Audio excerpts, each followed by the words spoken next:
এবার আমি গ্যাসে বানিয়ে দেখাবো কাবাবগুলো। তার জন্য আমি 2 টেবিল চামচ তেল দিয়ে দিয়েছি একটি ফ্রাইং প্যানের মধ্যে। একে একে কাবাবগুলো দিয়ে দেব।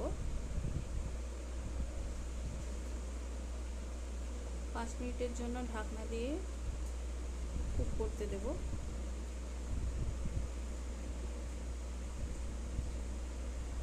আপনারা চাইলে এভাবেও গ্যাসে সুন্দর করে বানিয়ে নিতে পারেন, এয়ার ফ্রায়ারে বা মাইক্রো ওভেনে, সব কিছুতেই বানিয়ে নিতে পারবেন সহজেই। কাবাবটা খেতে খুবই জুসি হয়। তো এবার আমার এয়ার ফ্রায়ারের কাবাবগুলো রেডি হয়ে গেছে। এবার আমি অফ করে দেব।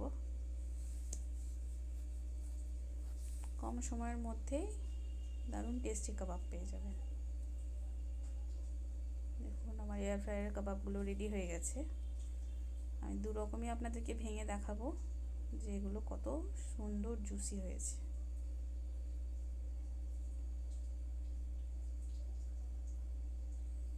এদিকে 5 মিনিট হয়ে গেছে, এগুলোকে উল্টিয়ে দেব। এক পিঠ হয়ে গেছে ফ্রাই করা, আর এক পিঠ ফ্রাই করার জন্য উল্টিয়ে আবারও 5 মিনিট কুক করব।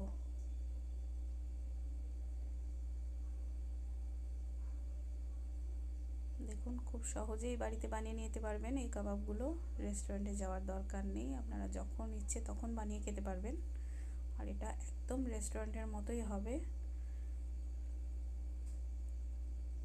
আজকের মতো এইটুকুই, দেখা হবে পরের ভিডিওতে।